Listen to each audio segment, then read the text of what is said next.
Hello friends, welcome back to my YouTube channel NSK medical microbiology classes. आज का topic है immunoprecipitation. आज हम इम्यूनोप्रेसिपिटेशन के बारे में बात करेंगे। तो चलिए फ्रेंड्स स्टार्ट करते हैं। तो सबसे पहले हम यहाँ पे बात कर लेते हैं व्हाट इज इम्यूनोप्रेसिपिटेशन। इम्यूनोप्रेसिपिटेशन दो टर्म से मिलकर बना है। पता चल रहा है यहाँ पे प्रेसिपिटेशन मतलब प्रेसिपिटेट का फॉर्मेशन होगा यहाँ पे। तो इम्यूनो का मतलब होता है कि इम्यूनोलॉजी से रिलेटेड, जैसे कि एंटीजन, एंटीबॉडी, ये सब चीजें होती हैं जिसे हम क्या कहते हैं, एंटीजन मतलब कोई भी प्रोटीन हो गया, उस प्रोटीन को हमें आइसोलेट करना है, उसको हमें डिटेक्ट करना है, निकालना है, तो उसे हम इस इम्यूनोप्रेसिपिटेशन टेक्निक से डिटेक्ट करेंगे। This is immuno and this is precipitation. तो फर्स्ट पॉइंट यहाँ पे बात कर लेते हैं यहाँ पे इम्यूनोप्रेसिपिटेशन की। इम्यूनोप्रेसिपिटेशन बताया कि मैंने कि एक टेक्निक होती है जिसमें हम लोग प्रोटीन का आइसोलेशन करते हैं या फिर प्रोटीन प्रोटीन के इंटरेक्शन को देखते हैं कि उसके बीच में क्या इंटरेक्शन है। कोई भी सेल या फिर टिश्यू लाइसेट जो हमने लिया है या कोई सैंपल हमने लिया है, उसमें से सेल्स को एक्सट्रैक्ट किया है, तो उस सेल में से किसी प्रोटीन को निकालने की जो आइसोलेट करने की जो टेक्निक होती है वो होती है इम्यूनोप्रेसिपिटेशन। इसमें प्रेसिपिटेट फॉर्म होता है। इस प्रेसिपिटेट में एंटीजन और एंटीबॉडी का कॉम्प्लेक्स प्रेजेंट होता है जिसे हम डिटेक्ट करते हैं। उसके बाद जब प्रोटीन का आइसोलेशन हो जाता है तब हम क्या करते हैं, उस प्रोटीन को एसडीएस पेज पे रन कराते हैं या फिर वेस्टर्न ब्लॉटिंग से भी हम प्रोटीन को डिटेक्ट कर सकते हैं, आइसोलेट कर सकते हैं और आइडेंटिफाई कर सकते हैं। इस टेक्निक में प्रेसिपिटेट बनता है एंटीजन एंटीबॉडी कॉम्प्लेक्स का, और साथ में इसमें बीड्स होती है। बीड्स का काम ये होता है कि वो वेटेज प्रोवाइड करती है ताकि हमें कॉम्प्लेक्स या प्रेसिपिटेट मिल सके। यहाँ पे पिक्चर्स बताई गई है कि कैसे हम यहाँ पर प्रोटीन का आइसोलेशन करेंगे। तो सबसे पहले यहाँ पर एक ये हमारे पास प्रोटीन का मिक्सचर यहाँ पे प्रेजेंट है जिसमें अलग अलग टाइप्स के प्रोटीन है, जैसे protein a, protein b, protein c, protein d. ये चार तरह के प्रोटीन, सब अलग अलग तरह के प्रोटीन्स हैं। हमें एक स्पेसिफिक प्रोटीन को आइसोलेट करना है। जैसे कि हमें मान लीजिए कि प्रोटीन ए को हमें आइसोलेट करना है, तो प्रोटीन ए को आइसोलेट करने के लिए हम क्या करेंगे, उसके अगेंस्ट एंटीबॉडी को प्रिपेयर करेंगे। ये हमने इसके अगेंस्ट एंटीबॉडी को प्रिपेयर किया हुआ है। तो इस प्रोटीन ए को आइसोलेट करने के लिए उसके अगेंस्ट एंटीबॉडी प्रिपेयर करेंगे, और एंटीबॉडी के इस रीजन पर, ये जो रीजन है एंटीबॉडी का, एंटीबॉडी वाई शेप्ड होती है, तो इसके इस रीजन पर बीड्स को अटैच करेंगे ताकि वेटेज प्रोवाइड हो, प्रेसिपिटेट बने। उसके बाद फिर हम क्या करते हैं कि हम एंटीबॉडी बना लेते हैं इसके अगेंस्ट, और इस एंटीबॉडी से हम इस एंटीजन को डिटेक्ट कर सकते हैं।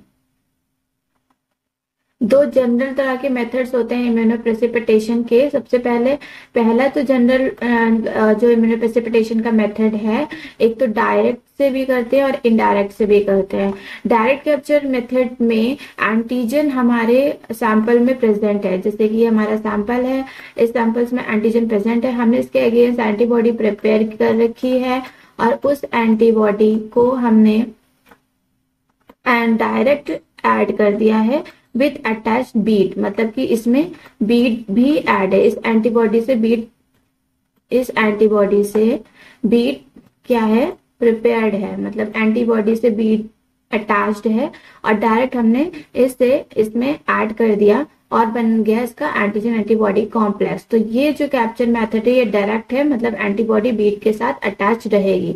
जबकि इनडायरेक्ट मेथड में क्या होता है कि बीड्स को अलग से ऐड किया जाता है, एंटीबॉडी के साथ बीड अटैच नहीं होती है, उसको अलग से ऐड करते हैं।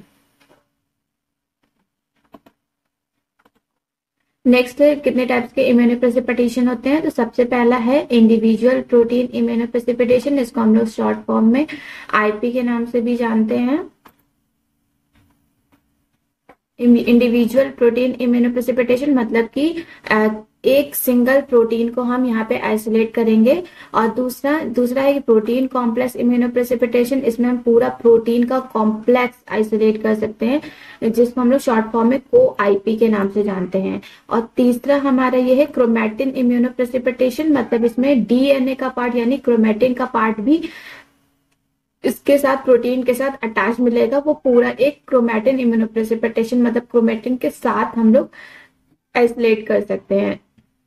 लास्ट है आरएनए इम्यूनोप्रेसिपिटेशन। आरएनए इम्यूनोप्रेसिपिटेशन को हम लोग आरआईपी एंड क्लिप के नाम से भी जानते हैं। तो वन बाय वन डिस्कस करेंगे यहाँ पे। तो सबसे पहले बात कर लेते हैं इंडिविजुअल प्रोटीन इम्यूनोप्रेसिपिटेशन।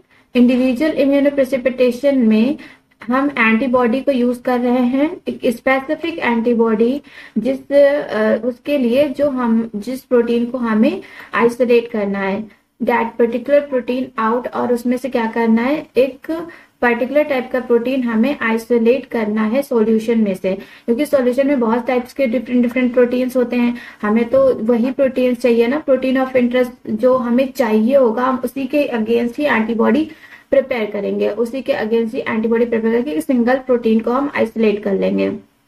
इस सॉल्यूशन में इस सॉल्यूशन में अक्सर क्या होगा कि एक क्रूड लाइसेट बनता है प्लांट या फिर एनिमल टिश्यूज का। अदर सैंपल टाइप्स भी ले सकते हैं, जैसे बॉडी फ्लूइड्स हो गया, अदर सैंपल्स, या फिर जो बायोलॉजिकल ओरिजिन से हैं, कोई भी सैंपल हो गया, कोई भी सैंपल्स का सेल्स हो गई, कोई भी टिश्यू का पार्ट हो गया, उससे हमें प्रोटीन को निकालना है। तो उस प्रोटीन ऑफ इंटरेस्ट, मतलब जो हमें प्रोटीन चाहिए है, जो भी हमें एंटीजन डिटेक्ट करना है, उसके अगेंस्ट एंटीबॉडी प्रिपेयर करके हम क्या कर सकते हैं, प्रोटीन को आइसोलेट कर सकते हैं। तो ये सबसे पहला है इंडिविजुअल प्रोटीन, मतलब एक सिंगल प्रोटीन को हम आइसोलेट करेंगे। नेक्स्ट है प्रोटीन कॉम्प्लेक्स इम्यूनोप्रेसिपिटेशन, मतलब इसमें कोआईपी, इसको शॉर्ट फॉर्म में बोलते हैं कोआईपी। कोआईपी का मतलब यहाँ पे को का मतलब है कि इसके प्रोटीन पूरा प्रोटीन का कॉम्प्लेक्स यहाँ पर आइसोलेट होगा। प्रोटीन कॉम्प्लेक्स मतलब उसमें एंटीजन के साथ साथ कोई भी प्रोटीन या कोई भी लाइगेंड्स, प्रोटीन बोल सकते हैं या फिर लाइगेंड बोल सकते हैं, जो कि बाउंड होंगे। मतलब कि जैसे कि ये हमारा एंटीजन हुआ, तो एंटीजन से यहाँ पे एंटीबॉडी बाउंड है, उस एंटीबॉडी से कोई और प्रोटीन बाइंड है, एंटीजन एंटीबॉडी, पूरा एक कॉम्प्लेक्स, प्रोटीन कॉम्प्लेक्स या फिर लाइगेंड जो बाउंड हो जाता है, उसको पूरे कॉम्प्लेक्स को हम इससे हम क्या कर सकते हैं, अलग कर सकते हैं इम्यूनोप्रेसिपिटेशन से। नोन एज, इसीलिए इसको हम लोग को इम्यूनोप्रेसिपिटेशन बोलते हैं। को इम्यूनोप्रेसिपिटेशन बहुत ही पावरफुल टेक्निक होती है। इसका यूज रेगुलरली, मतलब रेगुलर जो मॉलिक्यूलर बायोलॉजिस्ट होते हैं वो रेगुलरली को आईपी टेक्निक से पूरे प्रोटीन कॉम्प्लेक्स को आइसोलेट कर लेते हैं और एनालाइज कर लेते हैं प्रोटीन के बीच का इंटरेक्शन, कि इस प्रोटीन और इस प्रोटीन के बीच का क्या इंटरेक्शन है। नेक्स्ट क्रोमेटिन इम्यूनोप्रेसिपिटेशन बात करते हैं। यहाँ पे क्रोमेटिन इम्यूनोप्रेसिपिटेशन मतलब कि डीएनए और डीएनए के साथ साथ प्रोटीन दोनों ही इसमें आइसोलेट होंगे। It is used for investigate the interaction between proteins and DNA in the cell. इसका यूज हम लोग किस लिए करते हैं, प्रोटीन और साथ ही साथ डीएनए के बीच में जो इंटरेक्शन है सेल में, जो भी सेल में प्रोटीन पड़ा है और उसका प्रोटीन का और डीएनए का आपस में क्या इंटरेक्शन है, उसको इन्वेस्टिगेट यानी आइडेंटिफाई करने के लिए हम इस टेक्निक क्रोमेटिन इम्यूनोप्रेसिपिटेशन टेक्निक का यूज करते हैं। एक मेथड होता है, इसमें हम डीएनए की लोकेशन डिटरमाइन कर सकते हैं कि डीएनए की जो बाइंडिंग साइट है, जिस पर जीनोम बाइंड है, उस जीनोम पर एक पर्टिकुलर टाइप का प्रोटीन ऑफ इंटरेस्ट जो है क्या है वहां पे लगा हुआ है, तो उस प्रोटीन ऑफ इंटरेस्ट को उस स्पेसिफिक जीनोम के से आइसोलेट कर सकते हैं। इस टेक्निक में gives a picture of the protein DNA interaction occurs inside the nucleus of living cell। मतलब प्रोटीन और डीएनए इंटरेक्शन की जो पिक्चर्स होती है वो न्यूक्लियस के अंदर होती है, कोई भी लिविंग सेल्स या फिर टिश्यू है। तो ये जो पार्ट हमें मिलेगा, प्रोटीन और डीएनए का इंटरेक्शन का जो पार्ट मिलेगा, वो हमें सेल के न्यूक्लियस में मिलेगा। सेल जैसे कि ये हमारी सेल हो गई, कोई भी सेल हो गई, हमारी प्लांट सेल हो या फिर एनिमल सेल हो, इस प्लांट सेल में बीच में न्यूक्लियस का पार्ट होता है। इस न्यूक्लियस के पार्ट में जो डीएनए और प्रोटीन का हमें इंटरेक्शन मिलेगा, इस जगह पे डीएनए और प्रोटीन का इंटरेक्शन मिलेगा। तो यहीं से ही हम आइसोलेट करते हैं इस टेक्निक से, क्रोमेटिन इम्यूनोप्रेसिपिटेशन टेक्निक से। यहाँ पे पिक्चर्स दिखाई गई है कि कैसे कैसे क्रॉस लिंक प्रोटीन्स हो रहे हैं, कैसे सेल लाइज की जा रही है, फिर क्रोमेटिन की शेयरिंग हो रही है, फिर मैंने प्रेसिपिटेट फॉर्म हो रहा है, फिर हम डीएनए को प्योरीफाई करेंगे और लास्ट में हम डीएनए के फ्रेगमेंट को आइसोलेट कर लेंगे। एक बार और फर्दर यहाँ पे स्टेप्स यहाँ पे मेंशन कर दिए हैं कि कैसे क्या करना है, तो वन बाय वन डिस्कस कर लेते हैं। सबसे पहले क्रॉस लिंकिंग करवाएंगे। क्रॉस लिंकिंग करवाने में क्या होता है कि जो भी हमारा प्रोटीन और डीएनए कॉम्प्लेक्स है उसमें कोवैलेंट स्टेबलाइजेशन हो जाए, मतलब कि बहुत अच्छे से मजबूत से प्रोटीन और डीएनए का कॉम्प्लेक्स बन जाए। कुछ प्रोटीन जैसे कि डीएनए इंट्रैक्शन जो ट्रांजिशन होते हैं वो उनमें इन विवो भी क्रॉस लिंकिंग करवाई जाती है, और इसमें फॉर्मेल्डिहाइड ऐड करते हैं जो भी लिविंग सेल्स है, और लिविंग सेल्स में फॉर्मेल्डिहाइड ऐड करते हैं। मेन यहाँ पे फॉर्मेल्डिहाइड है जो क्या करता है, डीएनए को किसी भी प्रोटीन के साथ बाउंड करता है। नेक्स्ट फिर सेल की लाइसिस करवाते हैं। सेल की लाइसिस करवाने में सबसे पहले जो सेल की लाइसिस करवाएंगे तो पहले क्या करते हैं कि हम जो भी हमारा सेल की लाइसिस कराने के लिए तो पहले तो हम उसमें डिटर्जेंट वगैरह ऐड कर देते हैं। ऐड करने के लिए फिर ऐड करने के बाद हम जो भी हमारा डीएनए और प्रोटीन का कॉम्प्लेक्स है, जो भी cross link DNA protein complex है, क्रॉस लिंक डीएनए कॉम्प्लेक्स, उसको सेल से निकालेंगे। जो भी सेल्स है सॉल्यूशन है उससे बाहर निकाल लेंगे। बाहर निकालने के बाद cellular components are liberated by dissolving the cell membrane with detergent based solution। मतलब कि जो भी cellular components हैं वो जो भी cellular components हैं वो सब क्या हो जाएंगे, लिबरेट हो जाएंगे सेल मेम्ब्रेन पे और सेल लाइज हो जाएगी। ठीक है, और डिटर्जेंट या फिर सॉल्ट जो होगा वो प्रोटीन डीएनए कॉम्प्लेक्स पे कोई इफेक्ट नहीं डालेगा, क्योंकि इससे पहले फॉर्मेल्डिहाइड डाल चुके हैं जो कि क्रॉस लिंक कॉम्प्लेक्स है। ठीक है, एक चिप प्रोसीजर के लिए बहुत ही एसेंशियल है। फिर क्रोमैटिन प्रेसिपिटेशन करेंगे। क्रोमैटिन प्रेसिपिटेशन में एक्सट्रैक्शन स्टेप यूज करते हैं। जो एक्सट्रैक्शन हमने निकाला है फुल लेंथ, पहली बार तो फुल लेंथ क्रोमैटिन होगा, वो डीएनए मैंने बताया था। उसका क्रॉसलिंक, वो भी क्रॉसलिंक प्रोटीन डीएनए कॉम्प्लेक्स है। ठीक है, फिर उसके बाद उसको हम क्या करेंगे, एनालाइज जो भी प्रोटीन बाइंडिंग सीक्वेंस है उसको एनालाइज करने के लिए जो भी जीनोमिक डीएनए में एक्सट्रैक्ट करना है उसकी शेयरिंग करा देते हैं, छोटे छोटे पीसेस में तोड़वाते हैं। ठीक है, वो जो डीएनए फ्रेगमेंट होता है वो कम से कम 200 से 300 बेस पेयर का होता है।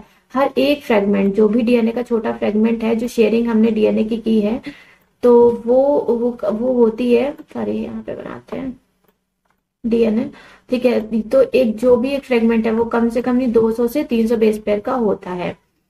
ठीक है, फिर इसकी हम सोनिकेशन कराते हैं या फिर डाइजेस्टिव एंजाइम से इसको ब्रेक कराते हैं। न्यूक्लियस एंजाइम का यूज करके उसको हम क्या करते हैं, ब्रेक कराते हैं, शेयरिंग कराते हैं क्रोमैटिन की, ताकि क्रोमैटिन प्रिपेयर हो जाए हमारा। Using N antibody specific for the protein of interest. जो भी प्रोटीन ऑफ इंटरेस्ट हमें चाहिए है, जिस भी प्रोटीन को हम चाह रहे हैं कि ये प्रोटीन हमें मिल जाए, हम उसके अगेंस्ट एंटीबॉडी बनाएंगे और यूज करेंगे, जो कि एक ट्रांसक्रिप्शन रेगुलेटर भी हो सकता है। फिर डीएनए के फ्रेगमेंट पे उसको अटैच करवाते हैं, और जिससे क्या होता है कि मेजॉरिटी में जो बहुत ज्यादा डीएनए की जो मेजॉरिटी होती है उसमें से वो बाइंड ना करके जो हम जिस प्रोटीन के अगेंस्ट एंटीबॉडी हमने बनाई है वो उसी जाके बाइंड करके प्रेसिपिटेट आउट करते हैं। नेक्स्ट है क्रॉस लिंकिंग रिवर्सल। अब हमें पूरा एक कॉम्प्लेक्स मिल गया है, प्रेसिपिटेट मिल गया है, तो अब हम क्या चाहते हैं कि हम डीएनए को प्रोटीन से अलग करवाना। तो डीएनए को प्रोटीन से अलग करवाने के लिए हम रिवर्सल क्रॉस लिंकिंग करवाते हैं, जिसके लिए हम जो एंजाइम है प्रोटीनेज के उसको ऐड करते हैं, या फिर हीट के थ्रू हम इसको क्या करते हैं, डीएनए प्रोटीन के कॉम्प्लेक्स को अलग कर देते हैं। अलग करने पर डीएनए की हम फर्दर सीक्वेंसिंग कराते हैं, जो कि हमने आपको पहले भी बताया, और जो भी हमें फर्दर आइडेंटिफिकेशन करने वो यूज करते हैं। तो फ्रेंड्स, यहाँ पे हमारी वीडियो खत्म होती है। अगर आपको हमारी वीडियो पसंद आई हो तो आप प्लीज इसे लाइक करें, शेयर करें, सब्सक्राइब करें एंड बेल आइकन को दबाना मत भूलें, ताकि आपको हमारी आने वाली वीडियो की अपडेट मिलती रहे। Thank you so much.